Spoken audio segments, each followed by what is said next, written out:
இதை வச்சு பல் தேய்க்கும் போது காலையில் என்ன நடக்கும் அப்படின்னா, நாக்கில் இருக்கிற வளவளப்பு பூராமே கம்ப்ளீட்டாக போயிடும். ஓகே. இது வந்து உமிழ்நீரை அளவுக்கு அதிகமாக ஊற வைக்கும், சுரக்க வைக்கும். நம்ம வந்து பேசும்போதே அப்படியே வாயில் வந்து உமிழ்நீர் வந்துக்கிட்டே இருக்கும், குடிச்சிக்கிட்டே இருக்கிற மாதிரி இருக்கும். ஐயா வணக்கம் ஐயா. வணக்கம் ஐயா. ஒரு பழமொழி சொல்லுவாங்க, முதல் கொணல் முற்றிலும் கொள்ளல் அப்படின்னு சொல்லிட்டு. காலையில இருந்து பண்ற ப்ரஷ் வந்து சரியா இருந்தா, அதை பல்புடி சரியா இருந்தாவே அந்த நாள் போல நல்லா இருக்குன்னு சொல்லுவாங்க. உமிழ்நீர் நல்லா வரும்னு சொல்லுவாங்க. அதனாலதான் அந்த காலத்துல ஆலங்குச்சி, வேளாங்குச்சி, பூலாக்குச்சி அப்படின்னு சொல்லிட்டு ஆளும் வேலும் பல்லுக்குறின்னு சொன்னாங்க. இந்த காலத்துல ஆளும் வேலும் யாருமே விளக்கறதில்லை இல்லைங்களா? இதுக்கு முன்னோர்கள் ஏதாவது மூலிகைகள் வச்சிருக்காங்களா? அது எப்படி எல்லாம் பயன்படுத்தினாக்க நம்முடைய பல் சார்ந்த பிரச்சனைகள் நல்லா இருக்கும், உமிழ்நீர் நல்லா ஊறும்? இது வந்து சித்தர்கள் சொன்ன ஒரு மூலிகை பல்பொடி தான். ஓகேங்க. அவங்க சொன்ன அதே இன்கிரிடன்ஸில் எதையுமே மாற்றாமல் நம்ம பண்ணுறோம். ஓகே. இது வந்து மொத்தம் 7 சரக்கு, 7 மூலிகைகள். ஆமாம். ஓகே. என்னென்னு சொல்லுங்களேன். அந்த இருக்கிற பட்டை வந்து கருவேலம் பட்டை. ஆமாம். ஓகேங்க. இதுக்கு அடுத்து இருக்கிறது வந்து கடுக்காய்.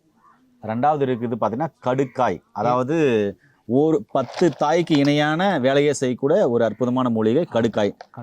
கடுக்காய் பிஞ்சு ரொம்ப அற்புதமா இருக்கும். இது உள்ள இருக்கிற விதையை வந்து எடுத்துடணும். இதுதான் விஷயம். வெறும் தோலை மட்டும்தான் உபயோகப்படுத்தணும். இது பக்கத்தில் இருக்கிறது சுக்கு. இதுக்கு அடுத்து இருக்கிறது கிராம்பு. இது வந்து கிராம்பு, உங்களுக்கு எல்லாருமே தெரியும். இது கிராம்பு.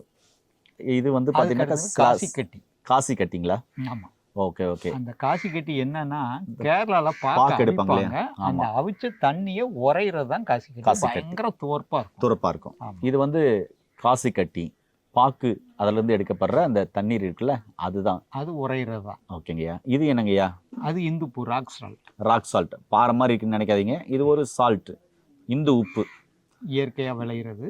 பக்கத்துல இருக்கிறது படிகாரம். இது பக்கத்துல இருக்கிறது படிகாரம். இது வந்து பார்த்தீங்கன்னாக்க அனைத்து வகையான ரத்தப்போக்கையும் அப்புறம் புண்களையும் காயங்களும் ஆற்றக்கூடிய ஒரு அற்புதமான மருந்து. பல்லில் ரத்தம் வர்றதை உடனடியாக நிறுத்தும். அந்த காலத்துலலாம் பார்த்தீங்கன்னா தொங்க விட்டாங்க, எதுக்குன்னே தெரியாமல். இன்னைக்கு வீட்டு தொங்க விட்டுருக்கேன். திஷ்டிக்காக இல்லை. சரி, ஓகே. இதில் எப்படி மருந்து நம்ம சொல்ல போகிறீங்க? எப்படி பல் விளக்குனா அந்த பல் சார்ந்த பிரச்சனைகள் சரியாகும்? இது எல்லாமே சம அளவு. ஒரு கருவளம்பட்டை 100 கிராம் அப்படின்னா, கடுக்காயோட தோல் 100 கிராம், சுக்கு 100 கிராம், கிராம்பு 100 கிராம், காசி கட்டி 100 கிராம், ராக் சால்ட் 100 கிராம், படிகாரம் 100 கிராம். இது எல்லாத்தையுமே சம அளவு மிக்சியில் பவுடர் பண்ணிட்டு, அதுக்கப்புறம் திரும்ப எல்லாத்தையும் மொத்தமாக சேர்த்து கலக்கிற மாதிரி ஒரு மிக்சியில் அடித்து, நார்மலாக மாவு செழிக்கிற செல்லில், ஏன்னா நம்ம பல்லு தானே தேய்க்க போகிறோம். எதுவும் சோறணும் அப்படின்னா தான் துணியில் வஸ்திரகாயம் பண்ணணும். பல் தேய்க்கிறதுக்குனால ஒரு ரஃப்பாக இருக்கிற பவுடராக இருந்தால் கூட பல் தேய்க்கிறதுக்குனால போதுமானது. ஆமாம். இது எல்லாத்தையும் சம அளவு போட்டு அரைச்சி இதை வந்து கலந்து நம்ம எடுத்து வச்சுக்க வேண்டியது. இதை வச்சு பல் தேய்க்கும் போது காலையில் என்ன நடக்கும் அப்படின்னா, நாக்கில் இருக்கிற வளவளப்பு பூராமே கம்ப்ளீட்டாக போயிடும். ஓகே. இது வந்து உமிழ்நீரை அளவுக்கு அதிகமாக ஊற வைக்கும், சுரக்க வைக்கும். நம்ம வந்து பேசும்போதே அப்படியே வாயில் வந்து உமிழ்நீர் வந்துக்கிட்டே இருக்கும், குடிச்சிக்கிட்டே இருக்கிற மாதிரி இருக்கும்.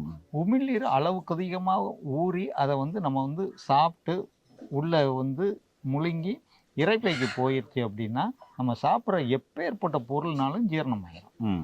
அதனால உமிழ்நீரை வந்து சித்தர்கள் உயிர் நீர்னே சொல்கிறாங்க. இந்த உமிழ்நீர் அளவுக்கு அதிகமாக சுரக்கிறதுனால குழந்தைகள்ல இருந்து இந்த பல்பொடியை ஒரு 3 வயசுலேருந்து இந்த பல்பொடியை அவங்களா செஞ்சு சாப்பிட்டாலும் சரி, நம்மக்கிட்ட வாங்கி அதை பல் தேய்ச்சிக்கிட்டாலும் சரி, இதை உள்ள சின்ன குழந்தைங்க பல் தேய்க்கும் போது கொஞ்சம் முழுங்கிட்டாலும் தப்பு இல்லை. எல்லாமே சாப்பிட்ற பொருள் தான். ஏன்னா அந்த காசி கட்டியெல்லாம் பார்த்தீங்கன்னா அளவுக்கு அதிகமான துவர்ப்பு. பெண்களுக்கு அளவுக்கு அதிகமாக தூரம் போகும்போது அதை மட்டும் சாப்பிட்டாங்கன்னா இந்த தூரம் போகிறது நிற்கும். அதே மாதிரி படிகாரத்தையும் பொறிச்சு அதையும் சாப்பிட்டாங்கனாலும் இந்த தூரம் போகிறது குறைவாகும். இது எல்லாமே உள்ளே சாப்பிட்ற பொருள் தான். எதுவுமே நம்ம வந்து உள்ளே சாப்பிடக்கூடாது இந்த பொருளை, இதை வச்சு பல் தேய்க்க சொல்கிறீங்களே, இது முழுங்கினா சின்ன பிள்ளைகளுக்கு என்ன செய்யுங்கிற மாதிரி பயப்படுற மாதிரி எந்த விஷயமே இதில் இல்லை. அதனால் யாருனாலும் இதை வச்சு பல் தேய்க்கலாம். குழந்தைகள்லேருந்து பல் தேய்ச்சாங்க அப்படின்னா உமிழ்நீர் அளவுக்கு அதிகமாக ஊறி அவங்க அதை உள்ளே உட்கொள்ளும் போது அவங்க சாப்பிட்ற சாப்பாடு எல்லாமே கரெக்டாக ஜீரணமாகும். உடம்புல வந்து எந்த நோயும் இருக்காது. நோய் எதிர்ப்பு சக்தி அளவுக்கு அதிகமாக இருக்கும். குட், சூப்பருங்கய்யா. ஐயா, இது பயன்படுத்தும் போது பார்த்தீங்கன்னாக்க ஏற்படக்கூடிய நன்மைகள் என்னென்ன ஐயா?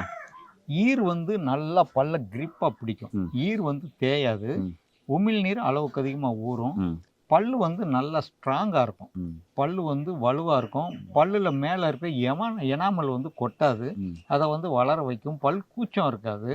பல் வலி வராது அளவுக்கு அதிகமாக. பல்லில் வந்து எந்த பிரச்சனையுமே அவங்களுக்கு இருக்காது. சூப்பர். நேர்களே, உங்களுக்கும் பல் சார்ந்த பிரச்சனை இருக்கா?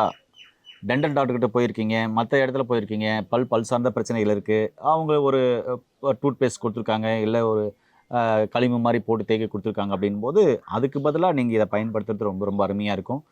அதே மாதிரி ஆலாங்குச்சி வேளாங்குச்சிலேருந்து சிறு வயதுலேருந்தே பல் விளக்கினையா அது இன்னும் சூப்பராக இருக்கும். நம்முடைய முன்னோர்களெல்லாம் கறியில் பல் விளக்கினவங்க, கறியே கிடைக்கலன்னா மஞ்சள் உப்புல பல் விளக்கினவங்க. நம்மளாம் அதை மறந்துட்டோம். இன்றைக்கி திரும்பவும் அது மாதிரியான சூழ்நிலைக்கு வரும்போது தான் பார்த்தீங்கன்னா நம்முடைய உடல் ஆரோக்கியமாக இருக்கும். ஐயா சொன்ன மாதிரி சித்தர்கள் சொல்கிறது இந்த உமிழ்நீரை உயிர் நீர்னு தான் சொல்கிறாங்க. அந்த உமிழ்நீர் எவ்வளோ சுரந்து உடலுக்குள்ளே போதோ அவ்வளோக்கு அவ்வளோ நல்லது. இன்றைக்கி உமிழ்நீரே சுரக்கலை அப்படின்றாங்க ஒரு சிலர். சரியாக சுரக்கவே இல்லை, பெருசாக சுரக்கவே இல்லை அப்படின்றாங்க. அவங்களுக்கெல்லாம் பார்த்தீங்கன்னாக்கா இந்த நம்ம முன்னே தாத்தா பாட்டிலாம் சொல்லுவாங்க, ஊறுகாய் அது மாதிரிலாம் சாப்பிடு, நெல்லிக்காய் அது மாதிரிலாம் சாப்பிடு, உமிழ்நீர் சுரக்கம் அப்படின்னலாம் ஒரு டிப்ஸ் மாதிரி சொல்லுவாங்க. இன்றைக்கி அது மாதிரி தான் ஐயா ஒரு அருமையான ஒரு பதிவை சொல்லியிருக்காரு. உமிழ்நீர் அதிகமாக ஓடுறதுக்கும் பல் சார்ந்த பிரச்சனைகள், சொத்தப்பல், இல்லை பல் கெட்டு போச்சு, அதாவது பல் ஸ்மெல் வருது, அந்த பல்லில் வந்து ரத்தம் வருது, ஈறு வீக்கமாக இருக்குது, அந்த பல் உடையுது, இப்படி அனைத்து வகையான பிரச்சனைகளும் சரி பண்ணக்கூடிய ஒரு அற்புதமான மாமருந்து தான் இந்த மாமருந்துன்னு சொல்லலாம், இந்த மூலிகை பல்பொடியே. இதை கண்டிப்பாக வாங்கி பயன்படுத்துங்க. இது எவ்வளோ அளவுன்னு சொல்லிட்டாரு, நாட்டு மருந்துகளை கிடைக்கும், வாங்கி அரைச்சி பயன்படுத்துறது ரொம்ப ரொம்ப ஆரோக்கியமானது. இல்லைனா கீழே போகிற நம்பருக்கு கால் பண்ணிவிட்டு படித்த பட்டதாரி மருத்துவம் மூலமாக கொடுக்குற ஆலோசனைகளையும் மருந்துகளையும் எடுத்துக்கிட்டு நோய் நொடி இல்லாமல் ஆரோக்கியமாக வாழுங்க. மீண்டும் இன்னொரு அருமையான பதிவில் உங்கள் அனைவரை சந்திக்கும் வரை உங்களிடத்திலிருந்து விடைபெறுவது உங்கள் குடும்பத்தில் ஒருவனாக உங்கள் அன்பு சோனா ஹரிதாஸ். நன்றி, வணக்கம். வணக்கம் ஐயா. வணக்கம்.